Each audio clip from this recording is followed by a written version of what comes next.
Robert back here, Bluegrass Bushcraft. Got this Coleman 502 single burner stove that my buddy MCK sent me. Been rebuilding a lot of, or refurbishing a lot of old Coleman lanterns. A few old Coleman stoves, a lot older than this one, nothing like this model. And so it's going to be a learning experience for me. If y'all want to follow along, I'm going to try to take this thing apart, clean it up. You can see it's got some rust in the grate. I'm going to burner bowl. I'm going to take it apart. We're going to remove that rust and basically just clean it up, get it going again. And we'll oil the pump leather. We'll remove the check valve, which is under the pump. We will remove and clean the check valve. Hopefully the generator's still in good shape. We'll take it apart, clean it, and put it back together. Clean up and polish that font. We're not going to repaint it.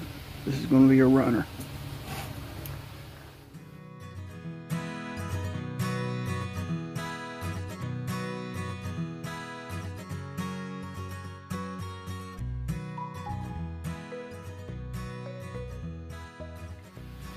As y'all can see, I have a vise here I've made for my lanterns.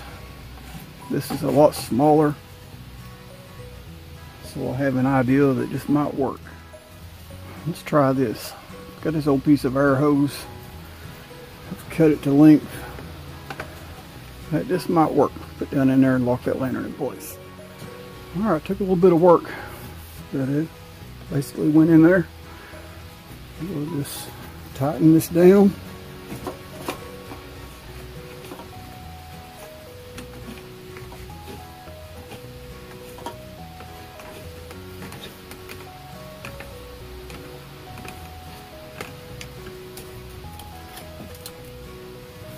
Solid. Okay, first thing I'm going to do, I'm going to remove this pump and inspect the pump leather, and hopefully all it's going to need is just a little oil to rejuvenate it, bring it back to life, and then we'll remove the check valve.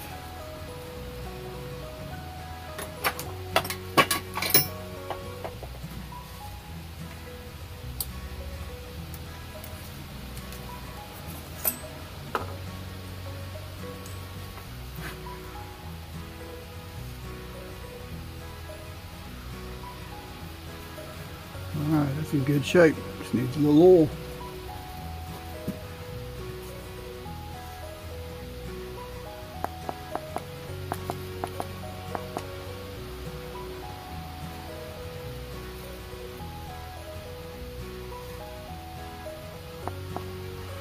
A little stiff, been dry for a long time, so I'm going to oil it real good. Just let it soak. Remove this valve stem.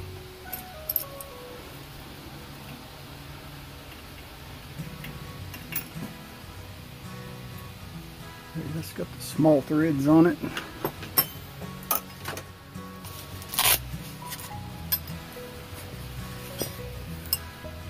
Got this little check valve removal tool. It's the handiest thing you've ever had if you're going to work on or repair a Coleman lantern or stove.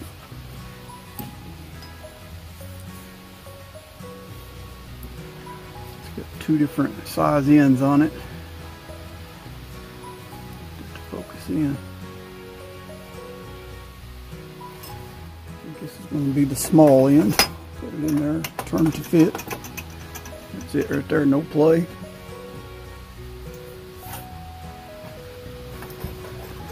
Thread our stem in.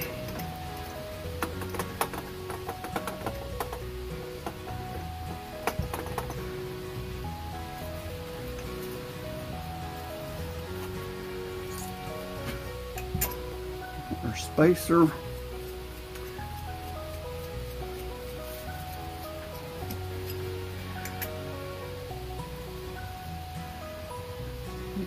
Thread on our wing nut.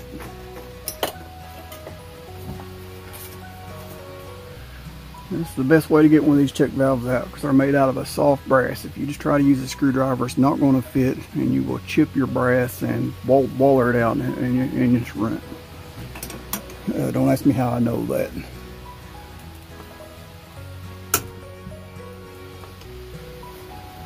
Turn that just a hair clockwise, just to break it, and then counterclockwise to turn it out. There's your check valve. Later we'll take a can of carburetor cleaner with a straw, and we'll shoot both directions through that. You can shake that, you can hear that ball moving around, so it's free, so it should be in good shape. We're just going to clean it up. But in the meantime, got another one of these little tubes. It's got a piece of foam in the bottom that keeps it from breaking my glass, and I drop this in, but this is just filled with carburetor cleaner. Just going to let that soak while we're doing everything else. Alright, we got 3 screws in the top. Hold that grate on. Just going to take those 3 screws out right now.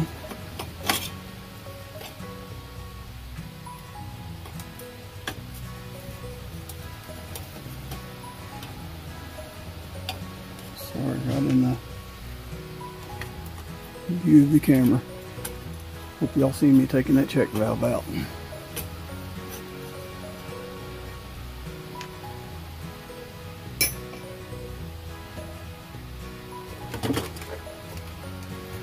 This little tote back here, I like to put all my pieces I'm working on. All the screws I'll put in that tote.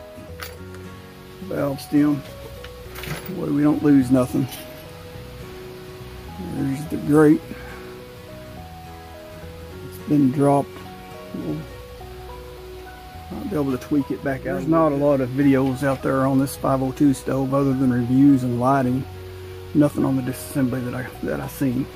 And I've seen one in Korean, a couple of videos, the same guy, probably part 1 and 2, but unless you speak Korean, those videos were pretty much useless.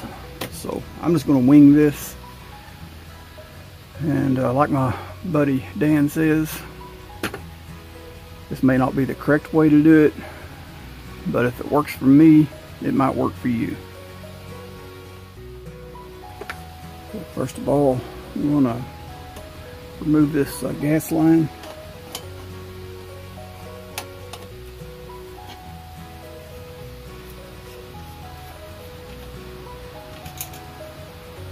Okay, I'm going to break the generator loose. I'm not going to take it off. I'm just going to make sure it's loose there for a second. Make sure that I can. Okay, under the bottom here there's a 1/2 inch nut and bolt. Holds that assembly into place. So I got that loose. Now I can go ahead and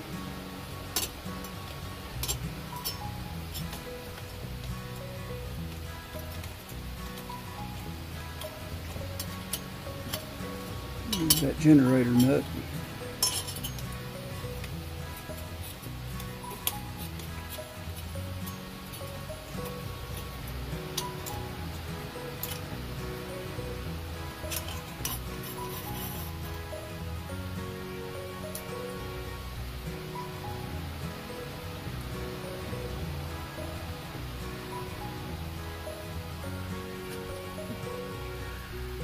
Here's your valve cleaner, or your generator tip cleaner. As you work that, it should slide that. There's a brass rod in there with a needle on the end. Should slide and work back and forth and clean the tip of that generator. And this thing is seized up, no doubt about it.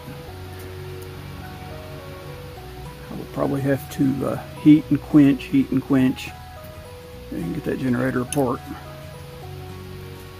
I'll be able to get it up just enough where we can get it loose, hopefully. Yep. There's a little arm in there that hooks into that. So there's that assembly. Still in good shape. Like I said, later we will heat and quench this, get that generator apart and clean it up. There's 3 screws holding that burner plate together. Burner assembly. Everything is coming apart pretty easy on this.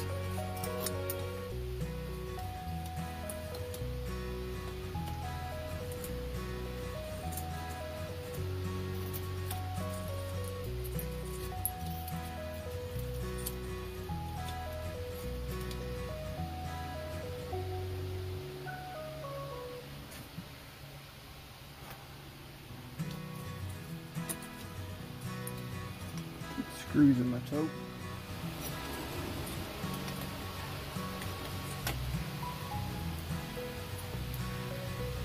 Now these little burner rings, there's a bunch of them in there. You can see they're kind of rusty. And to keep me from struggling putting these things back together, I'll nip that in the bud right now. I'm gonna put a piece of wire around there.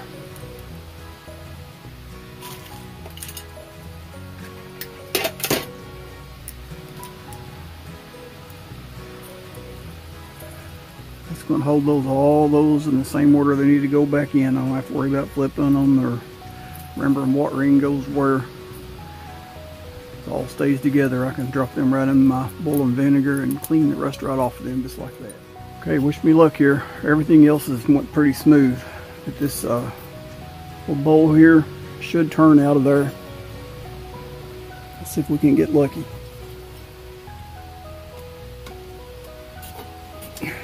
There we go. Can't believe this. I ain't had to soak nothing, heat nothing. That's not something that happens on every restoration. There's our burner bowl. Assembly. Quite a bit of rust in there, but looks like it's just surface rust, so that ought to clean up pretty good. Alright. Like next step, we got 3 more screws.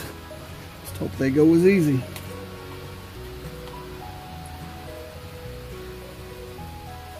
Like that, there's 1.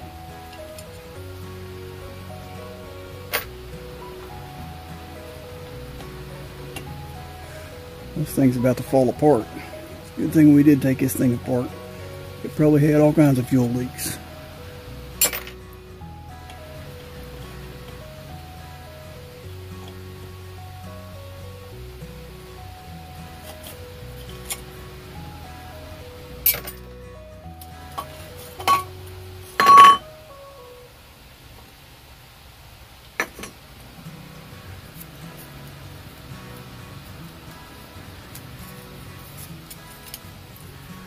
A little bent up, we can straighten that back out. That's easy fix.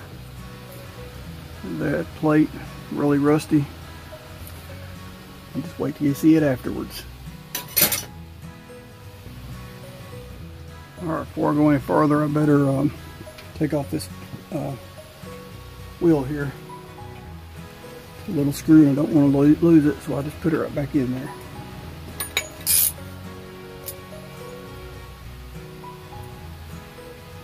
Alright, got a piece of leather. It's got an old homemade tool here. It's just a deep well socket. I've ground it out to fit my right over that like that. I use the leather to protect the brass.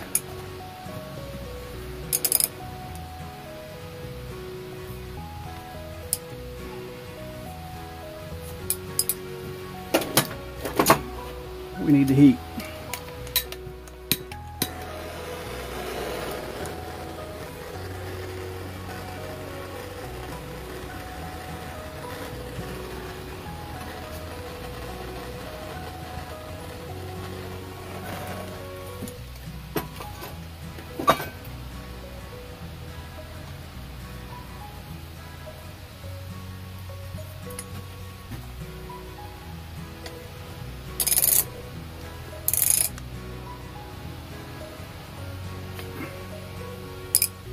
Simple enough.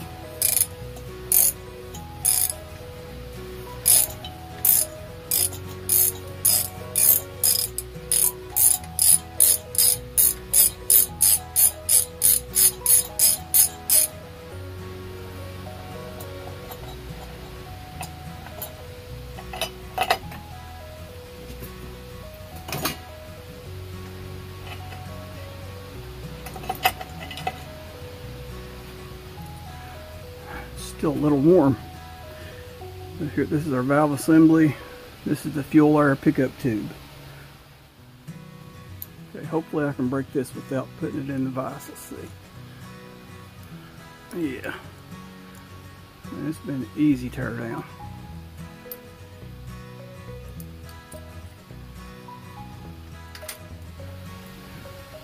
Okay, it's got a little rod in here. As you work that valve, that little stem will push in and out of the bottom of there. So I take that out and we'll just give this spring just a little stretch. Bring a little life back into it.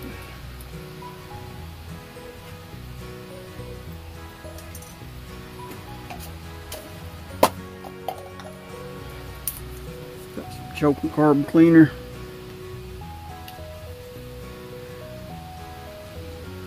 Stick that in the end of there. Hopefully it'll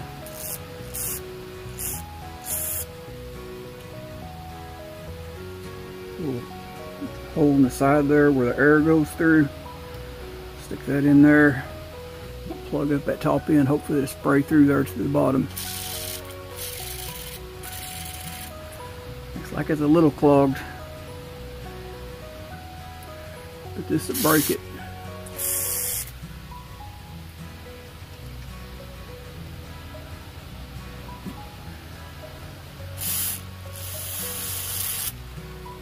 What we want to see. We want to see that shooting out of the ends. There we go. She's freeing up now. Drop this whole assembly.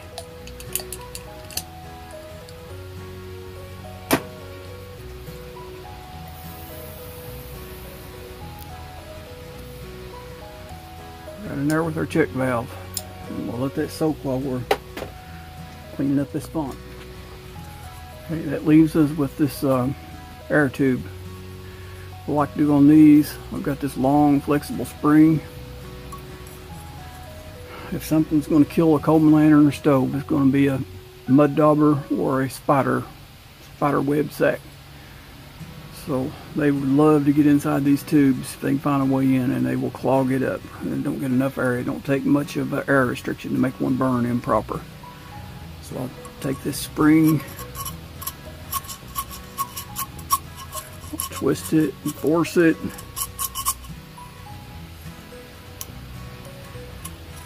Keep twisting. There we go. Work that back and forth and twist it.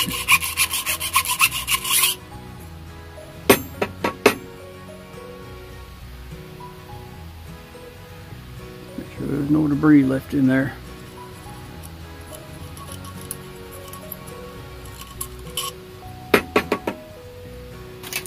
So after the vinegar boiling, I mean, this got some surface rust on it, but that's all going to clean off. Got all my parts in the bin, ready to go into the vinegar boil. We're going to make this the end of part one because it's going to be pretty long. So I'll edit a little bit of it out of it, but it's still going to be pretty long. So we'll do the rest of it, or maybe 3 parts, I don't know. Stay tuned for part 2. Y'all know the routine. Like, share, subscribe. God bless.